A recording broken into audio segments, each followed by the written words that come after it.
Dave Talks Comics, Episode 105, Namor the Submariner, Part 5.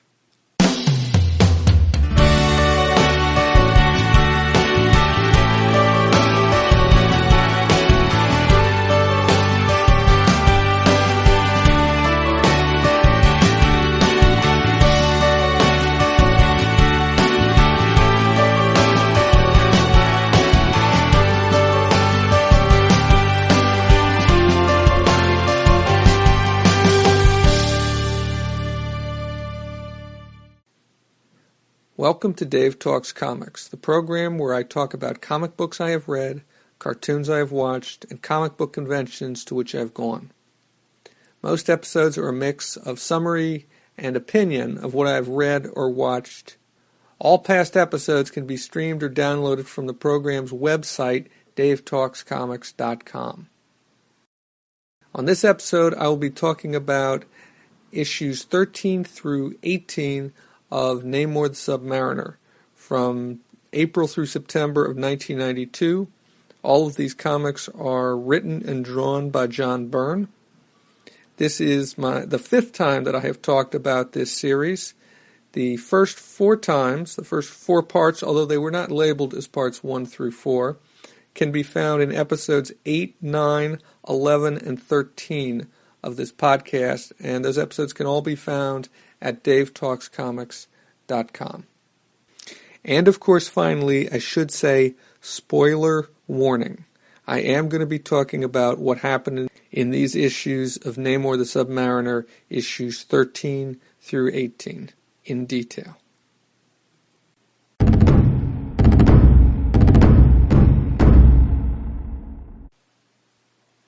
It's been a long time since I've talked about Namor, but here I am, reading more of John Byrne's run on Namor the Submariner.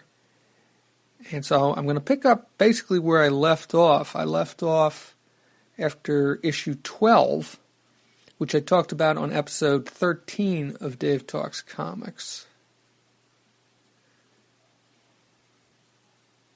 Issue 13 is called The Trial of the Submariner, or Reap the Whirlwind. It has one title on the cover and another title on the inside. Actually, I think both of those titles are on the cover. Hold on, let me look at this.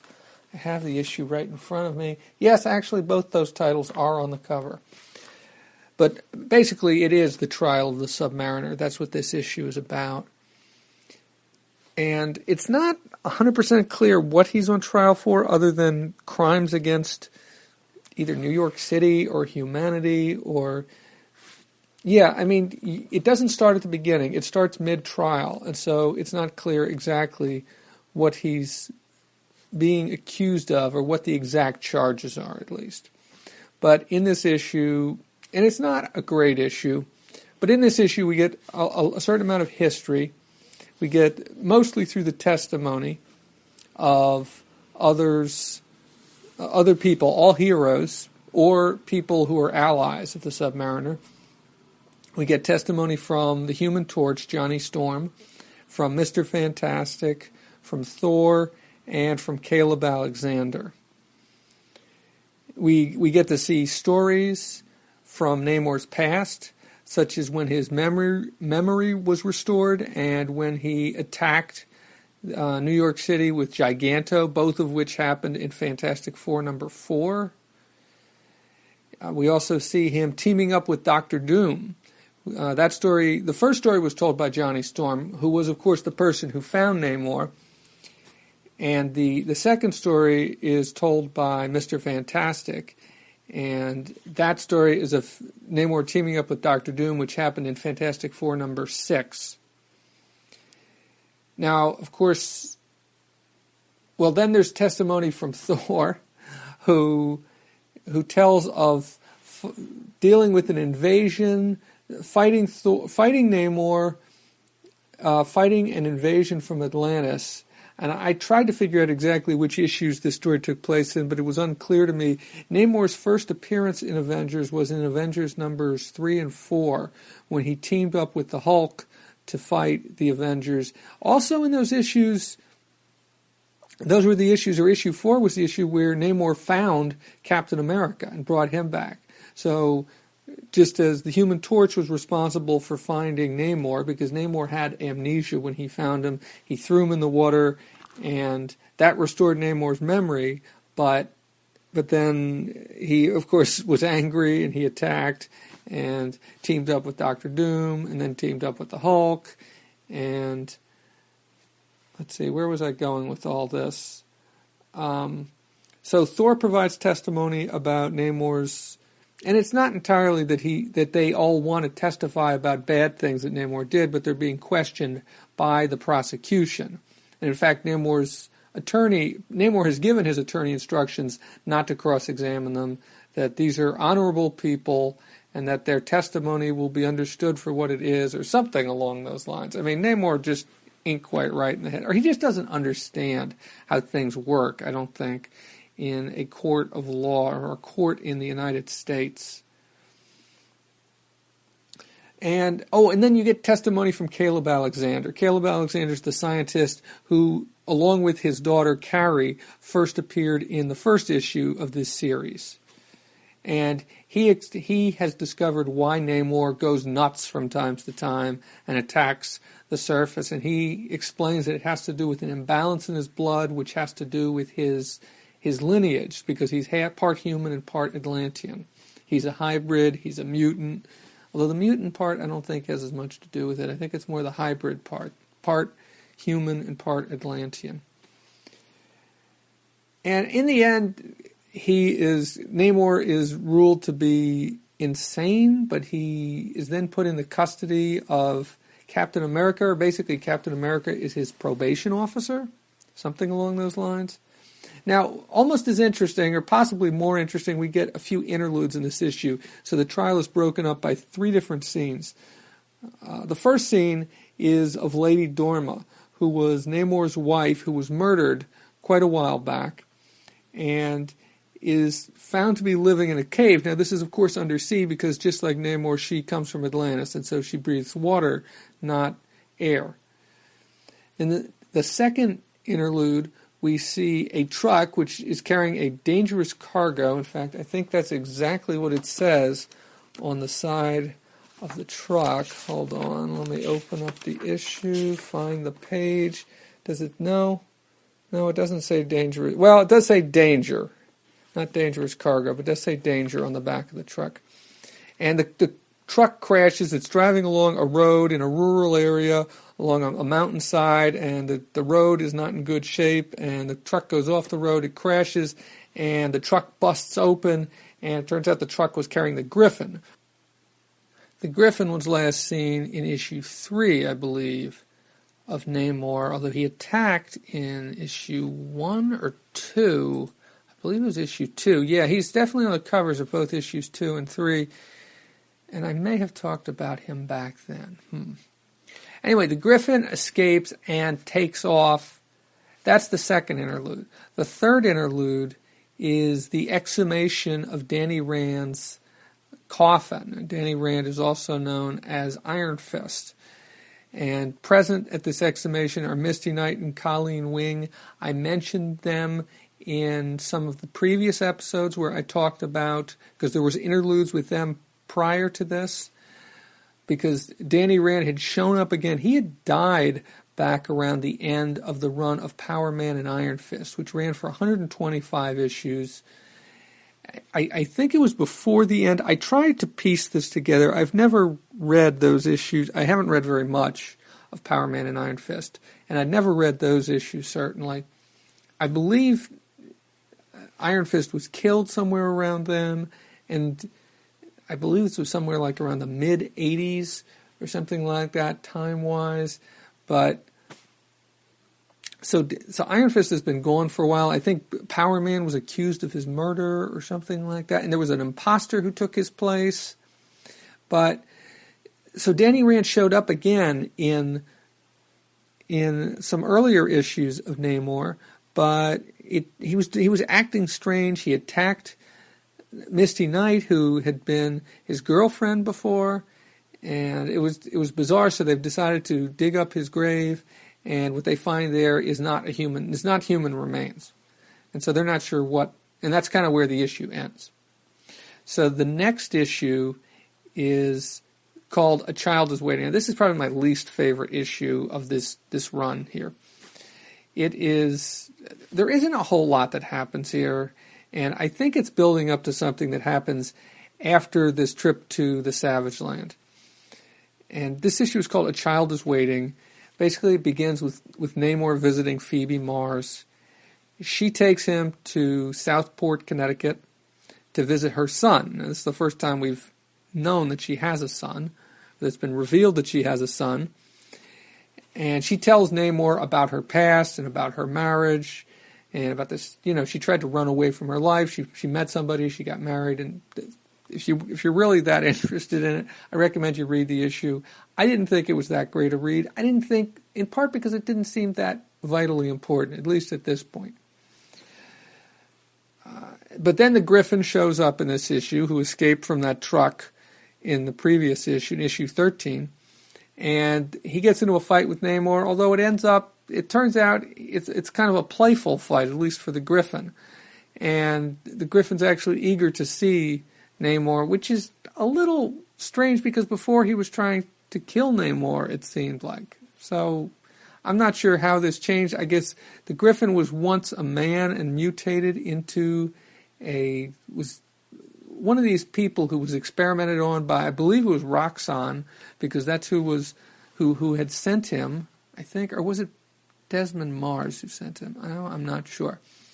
But basically the issue ends with a playful confrontation and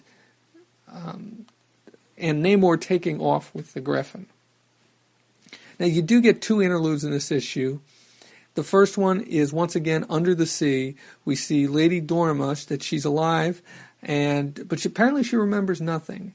And most of this is revealed through the dialogue of some scientists of Atlantis who have observed her and said she has the brain of like a 4-year-old. But they think that they need to contact. They've decided they need to contact Namor and find out and let him know that she's been found because she was murdered before. And I'll get into that. I did do some research on that, and I'll get into that in a few minutes. The other interlude is of Danny Rand. And we see him he's meeting with Ward Meekum, who's a business associate of his, and Joy Meekum, who is Ward's niece, I believe, shows up. And she's in a bad mood, but Rand uses hypnosis to calm her down, which is strange because that's not one of Iron Fist's powers, hypnosis. So there's something going on there. Just like there was something going on, it's obvious there was something going on before when he attacked Misty Knight. And also he has Kazar and Zabu under his spell. So that's the second interlude. And that's it for issue 14, my coverage of issue 14. Now in issue 15, which is called Into the Savage Land, this story is mostly told through flashbacks, as Namor is flying to the Savage Land on the back of the Griffin. And there are a number of flashbacks. It's not just one flashback. In between the flashbacks, you see these little panels because the flashbacks are told in color, but the panels are kind of told in a gray coloring, so you'll see it's kind of like Namor and the Griffin are in the clouds flying, and you can't see them clearly, and so they're drawn in gray tones. But you don't really see the clouds; you just see the two of them. Sometimes you see Namor's head. So the first flashback that you see is of Namor and Namorita and Jacqueline Fallsworth, who used to be known as Spitfire, who was a member of the Invaders, who grew old, who gained her powers from a blood transfusion from the Human Torch, the original Human Torch, the android. Now, how you get a blood transfusion from an android, I'm not sure, but that's a story. She was a speedster, and then she had grown old. And then in the story that took place in issues 10 through 12 of Namor, she was injured, and she got another blood transfusion from the Human Torch, and she became young again. So her hair is still gray, but she's 20 years old or 25 or whatever she's supposed to be. So anyway, the three of them are meeting at Namor's headquarters in New York City in one of these skyscrapers. And they get interrupted by a visitor from Atlantis who tells them of the return of Lady Dorma. And that's kind of the end of that. That's that interlude. But so the next interlude, we see Namor visiting. The next flashback is actually a flashback within a flashback, and this is of Namor's memories of Lady Dorma and her death. Now, I was able to figure this out. Lady Dorma was killed in Submariner number 37, which cover dated in May of 1971. And which, by the way, you should look up because it has what I think is a great cover design by Sal Buscema, in which Namor's face is split in half, and one side's dark and one side's light. And let me see, I've got this up it says, "Two loves has Namor, the land and the lady, and one must die." And based on what you know of the fact that Lady Dorma is dead, that probably tells you which one dies. But so that's the issue where she dies. I haven't read it.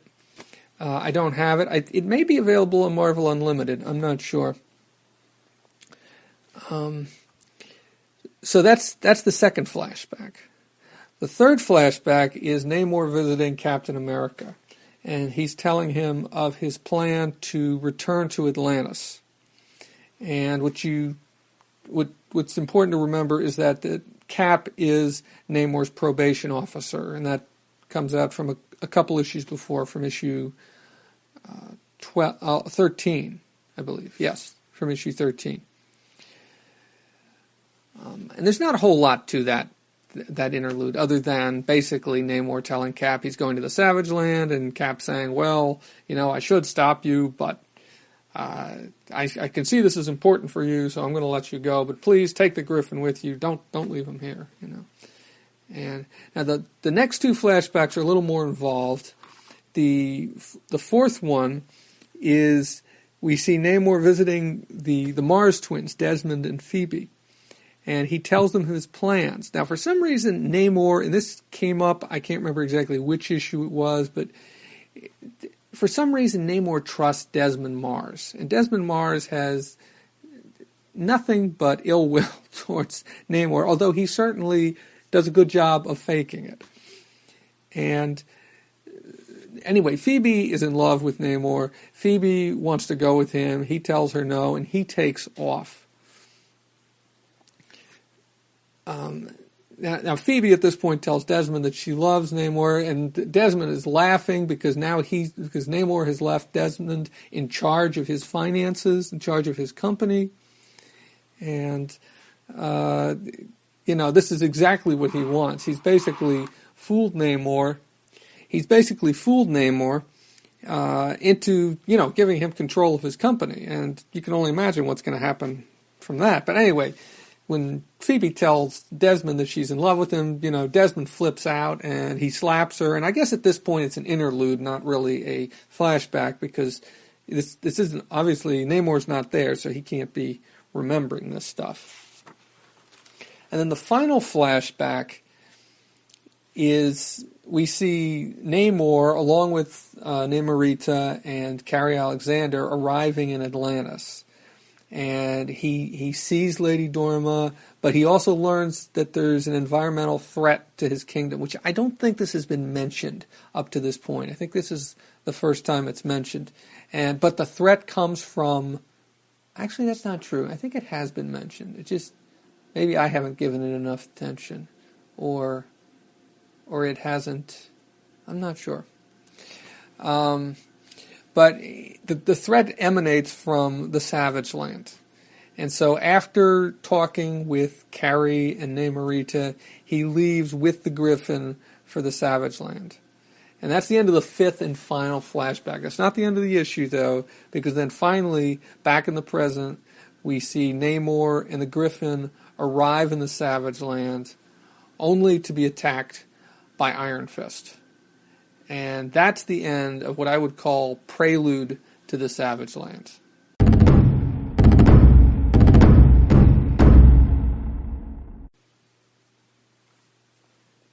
before I get into the next 3 issues of Namor, there's one thing I forgot to mention, and that is that there's a panel in issue 15 of Namor, which is an obvious riff, it's obvious that he is drawing a panel that looks exactly like a Frank Frazetta painting. And I was pretty sure of this, and so I Googled Frazetta dinosaurs, because that's what you see for the most part in this picture. And the first thing that came up when I did a Google image search for Frazetta dinosaurs was this picture. And it's a picture of 2 dinosaurs. One is a Triceratops, the other's I guess a Tyrannosaurus Rex. I'm not sure. I don't really know dinosaurs very well. And there's also a man who's holding a spear, who's kind of a bit a ways from the 2 dinosaurs. It looked like the 2 dinosaurs might be about to fight. And when I saw the panel the first time, I recognized the painting, or I recognized the image. And like I said, you can Google image search, and it was the first thing that came up when I did the search for it. There's another panel which looks familiar, but I tried searching for it and I couldn't find it. It's 2 people running from, I believe it's dinosaurs. And I think I've seen this image before. Maybe it's not a Frazetta painting. Maybe it's somebody else. Maybe it was a book cover somewhere, because that's where a lot of Frazetta images wound up, along with a lot of other painters. But anyhow, so let me get into this. So issue 16 is called Fist of Iron. This issue has 3 prologues. Each one, I think, is just a page. Maybe the third one is 2 pages. The first one is of Shanna the She-Devil, showing her arriving at home in the Savage Land, at her home in the Savage Land. But Kazar isn't there, who's her husband, and her home is in disarray. I mean, there's stuff broken. So that's the first interlude. Or prologue, first prologue. Second prologue is of Colleen Wing finding a note from Misty Knight. Now this takes place in New York City. Finds a note from Misty Knight saying that she's figured out what's happened to Danny Rand and she's going after him. And then the third prologue is of Phoebe Mars making plans to travel to Atlantis. Then we get some more scenes, which are a little more long and involved. The first one is of Phoebe arriving in Antarctica just in time to meet up with Namorita and Carrie. Now, if you remember from... Now, I didn't notice this at first, but, I mean, what happened, and there's really no explanation here as to how she wound up in Antarctica. At least I didn't notice any, because she said she was headed for Atlantis. Now, maybe she tracked the ship that they came in, because they came in an Atlantean ship, but I don't know. I'm not sure what happened there. The second scene, and this is really the scene that takes up most of the rest of the issue, with the exception of a couple interludes, is Namor waking up because he got into a fight with Iron Fist in the previous issue, and he discovers that he's been captured by Ward Meekum and Danny Rand. And they have heat lamps on him. They have him tied up or, manacled up. And let me turn to that page they have him tied up with something strong. But obviously the heat lamp, just like they used heat lamps, not these guys, but heat lamps were used on him back in that Invader story, which I talked about on episode 13. But he breaks out of this. He breaks free and starts a big fight between himself and Iron Fist. Namorita shows up at some point and helps him, and at first it looks like they're going to take it, but then Misty Knight shows up and joins the fight, but on Iron Fist's side. And that proves to be the decisive factor in this fight. Now, there are 2 interludes in this chapter, or in this issue. The first one is of a prisoner named Smithers. I have not looked this up yet. I'm not sure if there's any significance to who this is. Maybe it's more what happens to him. But anyway, he's a prisoner in a prison. Once again, they don't tell you. All you can see is something correctional facility. There's no name. There's no name shown for the correctional facility. But he gets a cake And then something erupts out of the cake, but you don't see it exactly. You only see it in shadow. You see it in silhouette. So what is it? Who is he? I don't know. Hopefully this will be explained at some point in the future. Presumably it will be. The second interlude is of Desmond Mars, who's buying something from somebody who is a drug dealer. I'm not sure. And then Desmond Mars takes off, but then you see the drug dealer getting attacked by the Punisher. And once again, no clue at this point as to what's going on, but Byrne has a history of doing this, of seeding these things in. So presumably this is something that is going to be part of a story down the road. So that's it for issue... Oh, wait. A couple more thoughts about issue 16. At this point, my feelings were this is still not great. I appreciate what Byrne is doing, but it feels as if it's being slapped together a little too quickly. There isn't enough emotional involvement or interaction to pull me in. And even though that, I still am reading. So there's something there that I like, or I'm curious to see how this is going to turn out. And I guess it's because I bought this series when I was younger, when I was in my early 20s. That's when it started to come out. And I don't know, I just want to follow up and see where the series went. But so on to issue 17. Oh, one more thing about issue 16. There is a hint on the cover as to what's going on with Danny Rand. If you look at his fist, his Iron Fist. That's all I'm going to say for right now. But so issue 17 is called Fire and Stone. It opens with Namor and Namorita and Carrie Alexander have all been imprisoned by Iron Fist in a very secure jail cell. Namorita, they're super strong, but they can't break out of this cell. So it's obviously made of something very, very strong. Shanna shows up. Shanna the She-Devil shows up and offers to help. And so Namor sends her to get the Griffin, because when Namor arrived with the Griffin back in issue 15, he told the Griffin to stay. Then he went to investigate.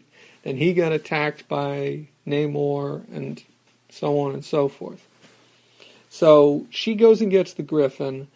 With the help of the Griffin, they manage to break out, and they take on Meekham's security forces.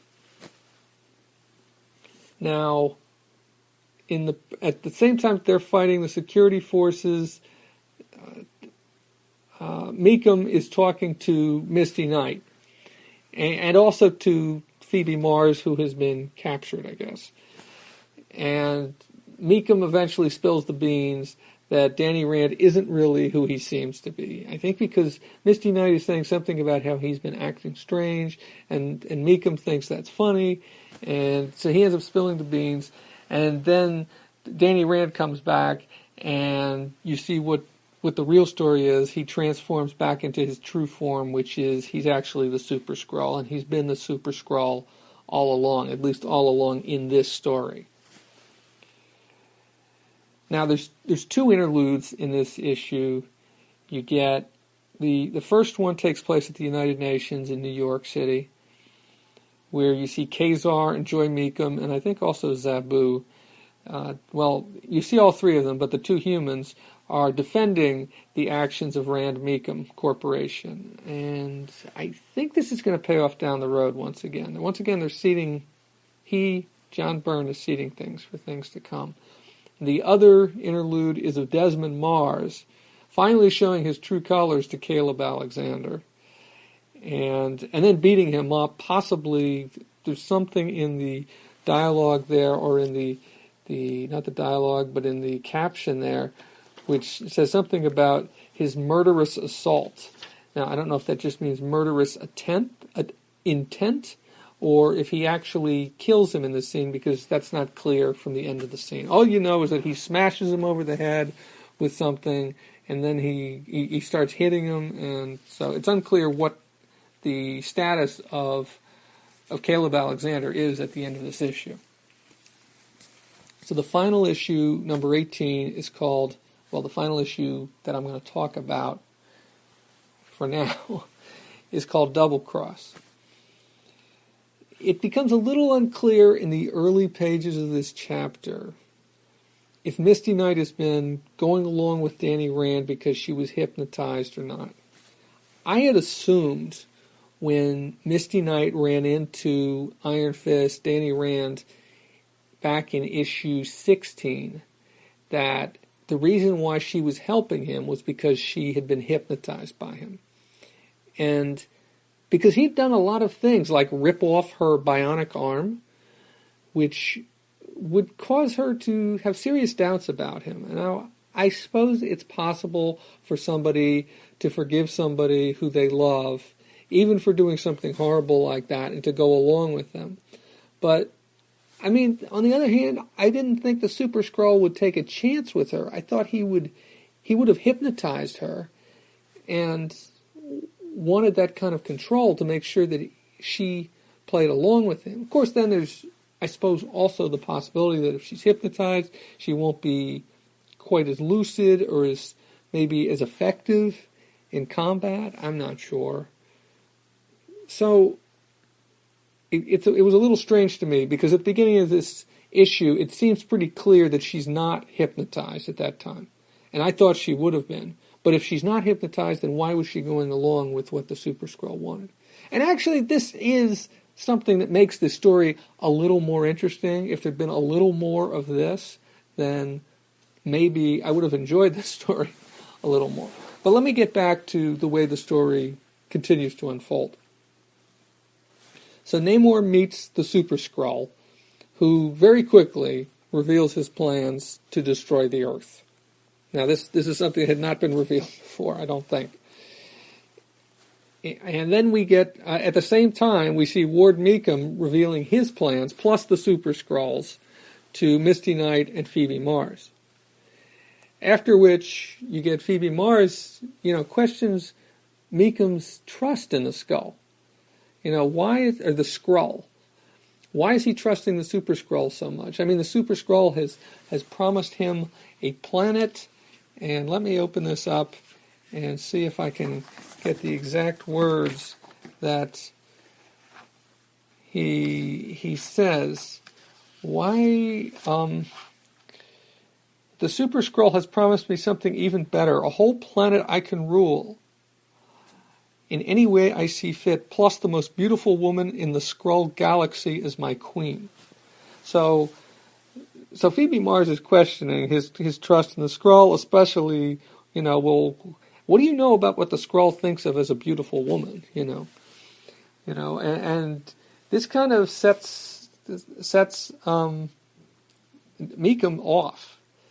And anyway, Namor defeats the Skrull with some help from Shanna and a herd of large dinosaurs, and Ward Meekum, who at this point has become convinced that the Skrull isn't going to come through on his promises, and goes to try and destroy the Skrull's machine, which is going to destroy the Earth. Although the Skrull seems a little confused by this, because the Skrull doesn't understand why Meekum would have reneged on his promises. Not really reneged on his promises, but would have. Why all of a sudden does Ward Meekum not trust him anymore? But he doesn't take any chances. He fries Ward Meekum with his flame powers, and that's the end of Ward Meekum, I'm pretty sure. But then Submariner at that point comes in and smashes the machine, at which point the Super Skrull takes off, and that's pretty much the end of the story. But you have an epilogue where you see a Skrull woman, a Skrull princess, Lady Tennell, who is waiting in vain for a human who she's supposed to marry, who she has promised herself to, and I suppose with the exception of her Skrull chin, a very beautiful woman, green skin, green hair, but a very beautiful woman, in the model, of course, that John Byrne usually draws. There are a couple interludes in this, once again. I guess it wouldn't be an episode or an issue of Namor without interludes. The first one is of Desmond Mars meeting the Punisher in his office, and really that's all that happens in this interlude. You don't get any action, but the Punisher, of course, is armed, and the second interlude is of Joy Meacham and Kazar once again at the United Nations. On the whole, this story, these last 6 issues, or since the Invaders story arc, I think are a bit paint by numbers. I think it lacks depth or a dimension that really pulls me in. I think there are areas where Byrne could have done more, like the whole angle of Misty Knight, trust issues in this, the trust between Misty Knight and Danny Rand, trust between Ward Meacham and the Super Skrull, but it's all just given lip service. There really isn't very much there. You really don't feel much. It's much more action and plot oriented, and it just leaves me feeling a little cold. That's all. I wish there was more. I don't know. I don't really expect there to be more, but sometimes the amount that you get out of a story isn't just what the artist and the writer put into it, but it's also what you bring to it and what they can evoke in your mind. But they haven't evoked enough in mine to really make me think this is a great story. On the other hand, I'm probably going to continue to read. John Byrne's run on Namor ran through, as writer and artist, ran through issue 25, and he continued to write it through issue 30, I believe. But somebody else, I believe Jay Lee, came in and was the artist for issues 26 through 30. So I'm probably going to continue to read this. I'm not sure when I'm going to pick up with issue 19. But in that vein, I have looked ahead to see when some of these characters are going to be showing up. And I can see from Comic Book DB that the Punisher and Desmond Mars are in the next 2 issues. So presumably that arc is going to get resolved, or at least forwarded or advanced in some way in those issues, because it's really unclear what Desmond Mars, other than trying to destroy Namor's company and, make himself rich and destroy Namor, I guess, in a way. It's unclear what he wants out of all this. And it's even more unclear what the Punisher's role in all this, because it seems like somebody has hired the Punisher for this, but did Namor make a deal with the Punisher? There's been no indication that that's the case, but if not Namor, then who? And then Kazar and Joy Meacham don't appear again until issue 21, so presumably something with this whole Rand Meacham in the Savage Land. I guess the Savage Land is going to come up again, but I don't think they appear after that. And you'd think that if they're going to go back to the Savage Land, that Kazar would appear again. Or maybe it's all going to get wrapped up in issue 21. I'm not sure. But that's it for the Savage Land story, at least as far as I know the Savage Land story, in Namor issues 16 through 18.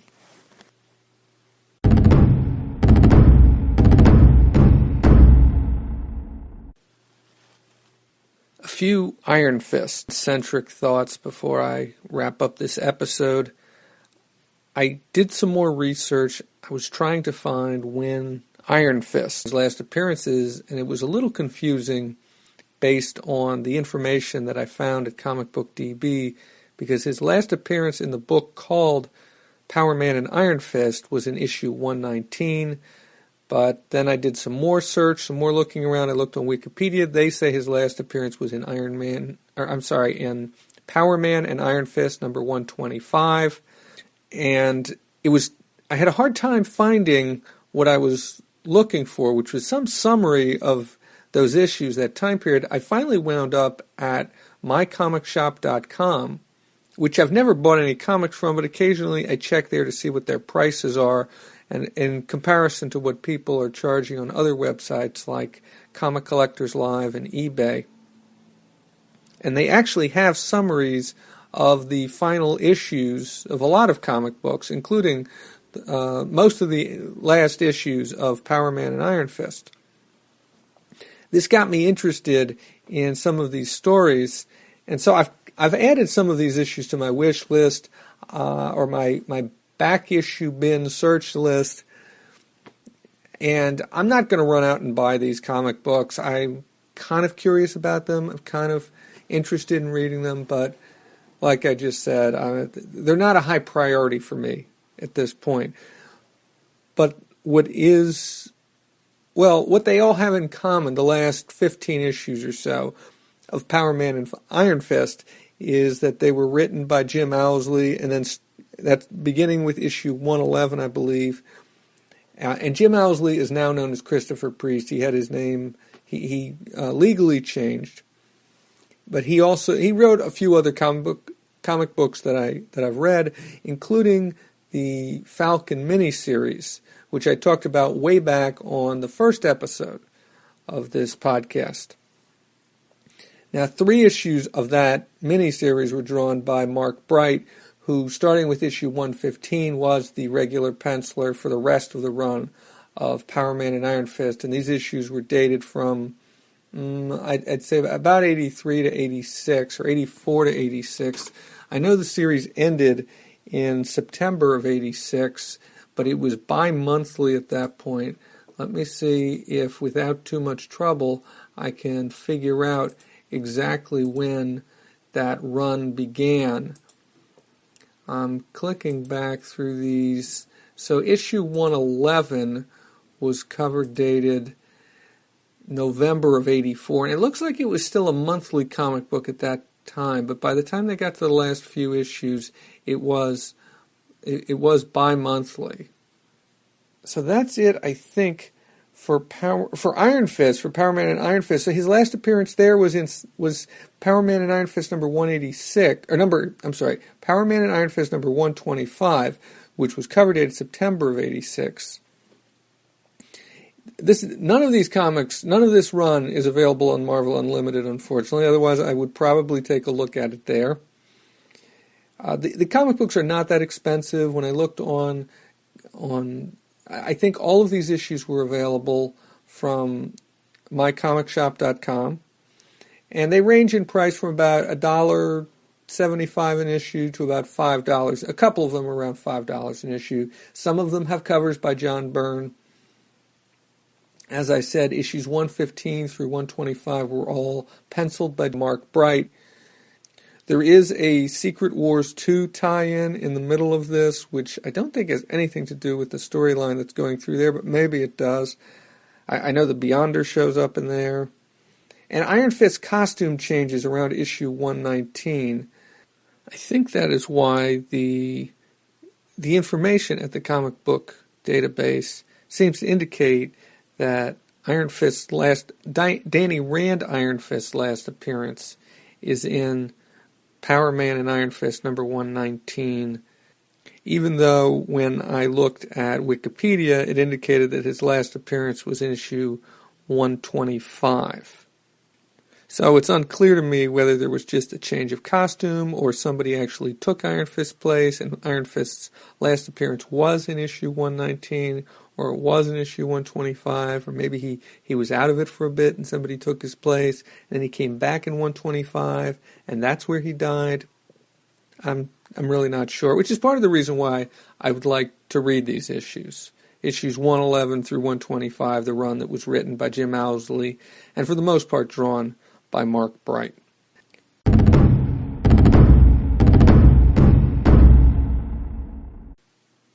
That's it for episode 105 of Dave Talks Comics. Dave Talks Comics can be found on the internet at davetalkscomics.com and facebook.com/DaveTalksComics. On Twitter at DaveTalksComics. Email can be sent to davetalkscomics@gmail.com. I'm Dave. Thank you for listening.